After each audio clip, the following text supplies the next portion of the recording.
Rel never expected anything strange to happen in his quiet life. He worked as a simple mechanic on a small moon outpost, fixing delivery bikes and old drones for people who never said thank you. His days were slow, and his nights were silent. He had no family left, no friends nearby, and no plans for future.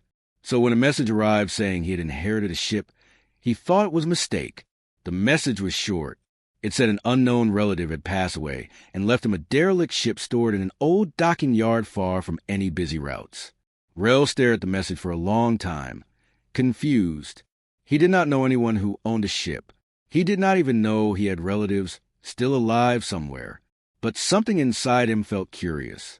Maybe this was the first interesting thing to happen to him in years. So he packed a small bag, grabbed his toolkit, and took the cheapest shuttle to the old yard. When he arrived, the docking yard looked abandoned. The metal floors were covered in dust, and the air smelled like rust. Many of the lights were broken. He walked through the quiet space, checking numbers on the walls until he reached the right dock. Then he stopped. The ship waiting inside was not a small shuttle or a cargo hauler. It was huge, much larger than anything he ever expected to inherit. Its hull was dark and scarred, with long scratches along the sides. Parts of the metal were bent or missing, and one of the engines looked like it had been burned out long ago. The ship seemed tired, like it had been forgotten for many years. Rel walked closer, feeling a strange mix of fear and excitement. He reached out and touched the cold surface of the hull. Dust fell from his fingers. "What happened to you?" he whispered. The ramp was half open, stuck in a crooked angle. Rel used a metal bar to push it down until he could step inside. The interior was even worse than he expected. The lights flickered weakly, and the hall smelled like old metal and stale air. Wires hung from the ceiling. Broken screens lined the walls. It looked less like a ship and more like a giant abandoned house. He called out, "Hello?" just in case someone was there, but the sound only echoed back at him. As he walked deeper into the ship, he noticed something strange. There were marks on the floor, small dents, like something heavy had walked there. He followed the marks until he reached a corner, where a figure lay crumpled against the wall. It was a robot. The robot was old, with one arm hanging loose and a cracked faceplate. Its body was covered in dust. For a moment, Rel thought it was completely dead. But when he touched it, the robot's eyes flickered weakly.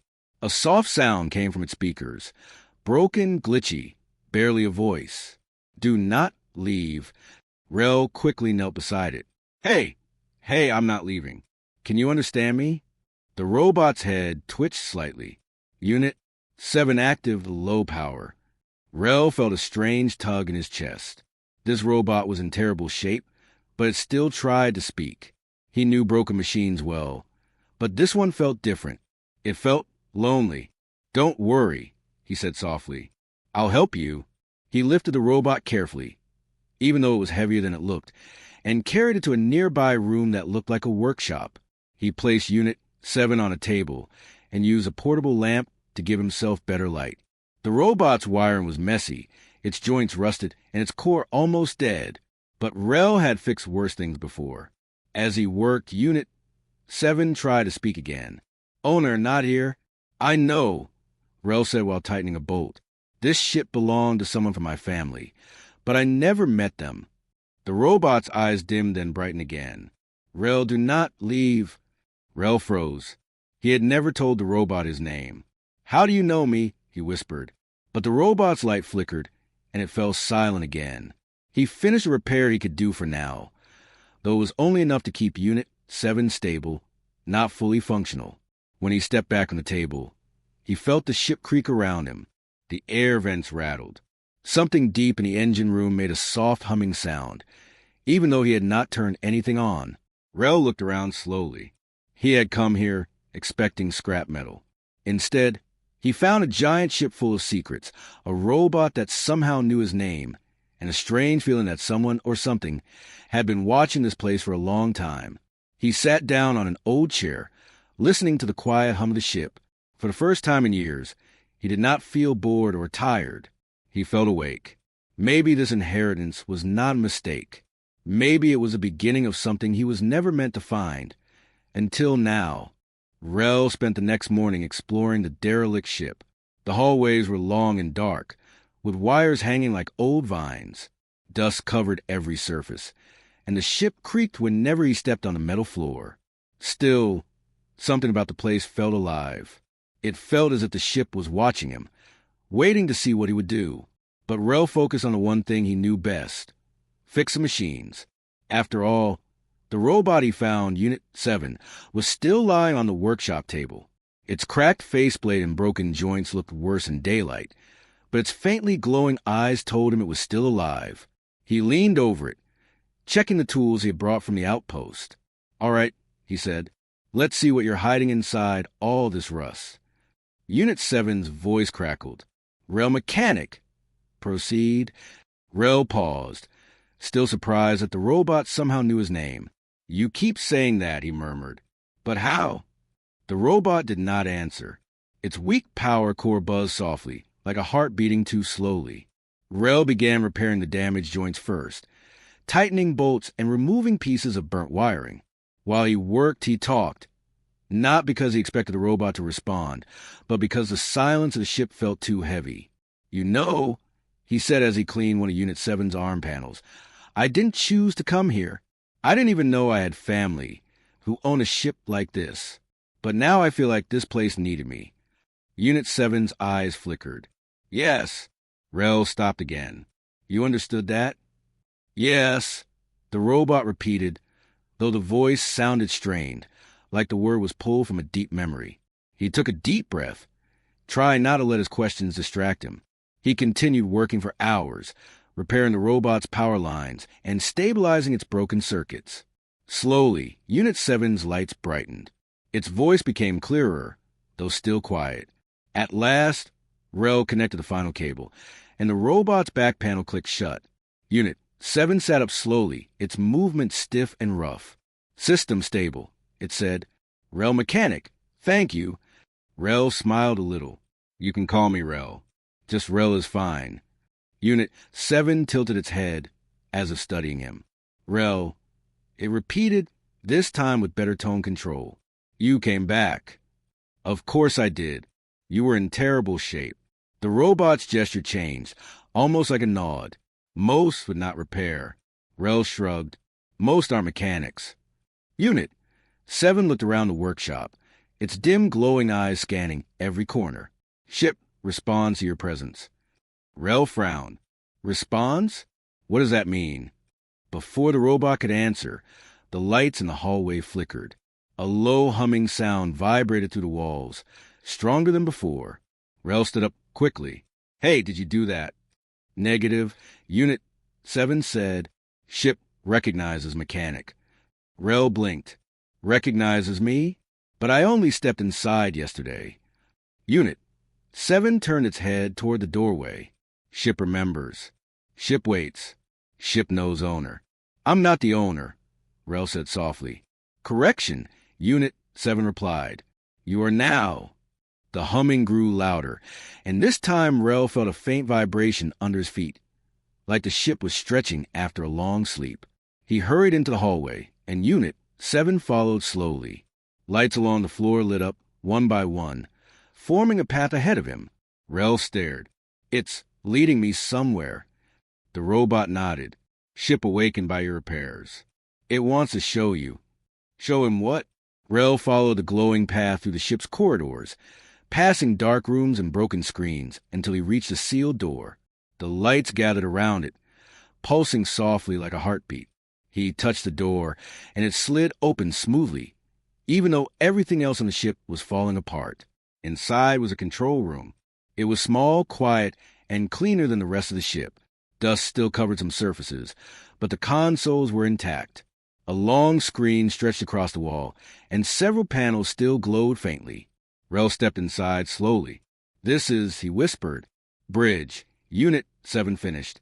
"Heart of the ship." Rel sat in front of the main console, his hands hovering over the dusty controls.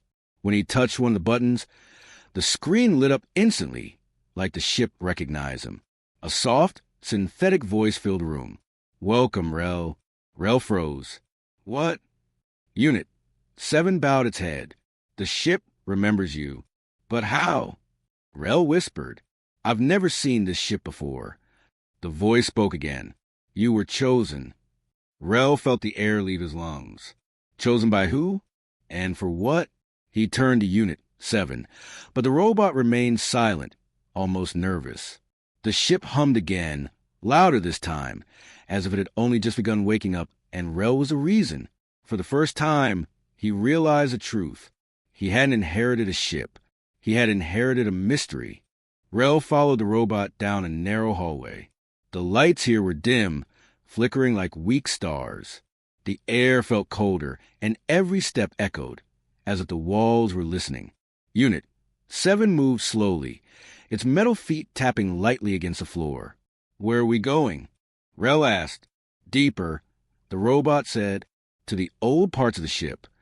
Rel didn't like the sound of that, but he kept walking. He had fixed machines all his life, but this ship felt different. It was not just broken. It was hiding something. They reached a large metal door. The paint was peeled, and strange symbols were scratched onto the surface. Rel had never seen writing like that. Who wrote this? He asked. Unknown, Unit 7 replied. But this room holds answers. Rel took a breath and pushed the door. It opened with a long, painful creak. Inside, the room was huge and dark. Rows of dusty crates lined the walls. Screens that no longer worked hung from the ceiling. Old lights blinked faintly, as if welcoming them back after years of silence. Rel stepped inside and felt the floor vibrate under his feet. This place feels alive. The ship remembers everything, Unit 7 said. It remembers what happened here. Rel moved forward, brushing dust from old machines, trying to understand what he was seeing. Some equipment looked human-made, some looked completely alien, and some looked like a mix of both. Then he noticed something strange on the far wall, a door that was smaller than the others. It looked more recent, made of cleaner metal. Someone had installed it long after the ship was built. What's this? Rel asked. Unit 7's voice lowered. A hidden room, installed by your predecessor. My predecessor? Rel frowned. You mean the person who owned the ship before me? Correct. Rel's heart beat faster. He walked toward the hidden door. A small glowing scanner sat beside it. He leaned forward and placed his hand on it. The door unlocked instantly, as if it had been waiting for him. Inside was a small chamber. Only one light worked, swinging softly from a loose wire. The air felt colder here, almost untouched. A single desk sat in the center, covered in old papers and dated chips. Rel approached it carefully. He touched one of the papers and realized it was a letter, handwritten. His name was on it, not just his first name, his full name, Rel Varen. His breath caught in his throat. How did they know me? Unit 7 stepped forward. Your family was connected to the ship. This inheritance was not random. Rel opened the letter with shaking hands. The writing was rough but clear. If you are reading this, then the ship has chosen you. Do not trust what you hear outside. Do not trust the Empire. The truth is inside the machine. He stared for a long moment. He didn't know the writer's identity, but their words felt urgent, almost desperate. Chosen me? Rel whispered. For what? Before Unit 7 could answer, the ship lights flickered. A deep humming noise rolled through the walls. Rel looked up. What was that? The ship is reacting to your presence, Unit 7 said. It is unlocking more memories. Rel turned back to the desk. Beside the papers was a small metal box, locked with a strange symbol, one he had seen before, scratched on the other door. What do you think is inside? He asked. Important information, Unit 7 said. Possibly dangerous. Rel hesitated, then pressed the symbol. The box clicked open. Inside was a small glowing crystal. It pulsed with soft blue light. That's not human tech, Rel said. No, Unit 7 replied. It is ancient. Rel lifted the crystal. As soon as he touched it, the room brightened. A hologram flickered to life in front of him, an image of a man who looked tired, worn, but familiar. He had Rel's eyes. Rel stepped back in shock. Is that my father? The hologram spoke with a calm, tired voice. If you're seeing this, then the Empire found me. They wanted this ship. They wanted what's inside it. But I protected it. And now you must do the same. Rel felt the world tilt around him. His father had been declared missing years ago. People said he died in an accident. But now, he was connected to this ship, to this robot, to this mystery. The hologram flickered again. The ship has a secret, his father said. A secret powerful enough to change everything. You must uncover it. But be careful, others will come for it. Then the hologram vanished, leaving silence. Rel stood frozen, the crystal glowing softly in his hand. Unit 7 looked at him. You understand now. This ship is not just a ship. It holds something great, something dangerous. Rel nodded slowly. And now everyone who wanted my father will come for me. He looked around the hidden room, feeling the weight of the truth settle onto his shoulders. The ship had secrets. His father had secrets. And now, those secrets were his responsibility. He didn't know what waited for him in the darkness of this old ship, but he knew one thing. He wasn't leaving. Rel could not sleep that night. The message from his father kept playing in his mind. The ship felt different now, heavier, as if every wall carried secret. Unit 7 stood silently near the doorway, its single-eyed dim and still. Unit 7, Rel finally said, you knew something. You knew this ship had secrets. But you also hid things from me. The robot did not move. I was protecting you. Protecting me from what? The robot turned its head slowly, the metal joints clicking. From the truth. From what I was created to do. Rel felt a sudden coldness. And what is that? Unit 7 did not answer immediately. Instead, it moved toward the hallway. Follow me. Rel grabbed a light and walked after it. They passed through narrow corridors, deeper than before. Pipes rattled softly overhead. Dust floated in the air like old memories. Rel noticed something strange. Unit 7 walked differently now, with more purpose. They reached a door Rel had never seen before. It was smooth and silver, untouched by rust. A strange symbol glowed on its surface. The same one from the hidden letter. The same one on the metal box. I thought we saw all the rooms, Rel said. No, Unit 7 replied. This one stayed closed until you activated the crystal. The door opened silently the moment Rel stepped closer. Inside was a round chamber with a single large machine in the center. It was shaped like a heart, pulsing with soft blue light. Cables ran from it to the walls, like veins feeding the entire ship. What is that? Rel whispered. The core, Unit 7 said. The ship's true mind. Rel stepped closer. The core throbbed gently, almost like it was breathing. This ship feels alive, he said. More than any machine I've seen. It is alive, Unit 7 replied. Not like humans, but alive in its own way. And it remembers everything. Rel touched the side of the machine. It was warm, but then he noticed something else. Scratches on the metal floor. Circular patterns. Marks of struggle. Something happened here, he said. Unit 7 lowered its head. Yes, your father tried to protect the core, and I failed him. Rel froze. You failed him? What do you mean? Unit 7's voice grew softer, almost ashamed. I was built to guard him, to guard the core. But when soldiers came, I was damaged. I could not stop them. Your father locked him out, but he could not escape. Rel felt a sharp pain in his chest. So, he wasn't lost in an accident. No, Unit 7 said. He was hunted. Rel stared at the core, his heart pounding. His father had died here, fighting to protect something important, something powerful. Why didn't you tell me earlier? Rel asked. Because the truth puts you in danger, Unit 7 said, and I am programmed to protect you. Rel stepped back, anger rising in his voice. Protect me? By hiding things. Yes, the robot said simply. If you knew everything too soon, you might have tried to leave, or destroy the ship, or run straight into danger. Rel wanted to argue, but part of him understood. Fear made people do foolish things. Still, he felt betrayed. What else are you hiding? He asked quietly. The robot hesitated again. Something your father ordered me to keep secret, even from you. Rel's breath caught. Show me. Unit 7 approached the core. A panel slid open, revealing a small slot. The robot pointed to it, placed the crystal inside. Rel held the glowing crystal tightly. His father's last message, his last hope. He slowly slid the crystal into the core slot. The room lit up instantly. Blue light shot across the walls. The machine hummed with power.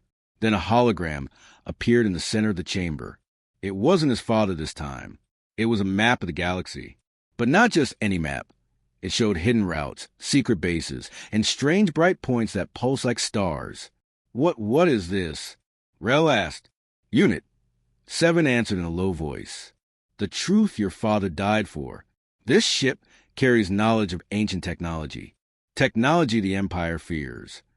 Rel's heart dropped. Fears. Yes, Unit 7 said. Because whoever controls this ship controls what these lights represent. Rel stepped closer, staring at the glowing points. There were dozens, no, hundreds. Are these weapons? He whispered. No, Unit 7 replied. They are gateways. Rel frowned. Gateways to what? Unit 7's eye glowed brighter. To worlds no one has ever reached. To energy no one has ever used. To possibilities no empire wants humans to discover. Rel realized why soldiers hunted his father, why they would soon come for him. This ship wasn't just special. It was dangerous, powerful, forbidden. Rel turned to Unit 7. You had all this because you thought I wasn't ready? Yes. And now? Unit 7's voice sounded almost like a sigh. Now you must be. Because once the core activated, others felt it. Rel felt a chill. Others. Ships, Unit 7 said. Approaching fast. Rel swallowed hard. The truth was out, and danger was coming straight toward him. Rel stood very still as the room glowed around him. The core hummed louder now, as if it had finally awakened after years of sleep. Unit 7 watched him closely, waiting for his next move. Outside the chamber, the old ship creaked softly, almost like it was breathing with him. Rel felt different. The truth about his father, the secret map, and the approaching ship sat heavy in his mind. But under all that fear, something new was growing. Strength. He knew he could not run forever. He knew he must make a choice. Unit 7 stepped closer. They will arrive soon, it said. If they take this ship, the galaxy will lose what your father tried to protect. Rel swallowed, his hands shaking. I'm not a hero. I'm just a mechanic. The robot's single eye glowed brighter. Your father said the same thing. But he became more than he expected. So can you. Rel looked again at the glowing galaxy map. So many lights. So many paths. His father had believed in something greater, something worth fighting for. And now that belief was in Rel's hands. He took a deep breath. What do I need to do? The core let out a soft pulse of light, and the floor beneath them vibrated. Unit 7 pointed to the far side of the chamber, where another door slid open.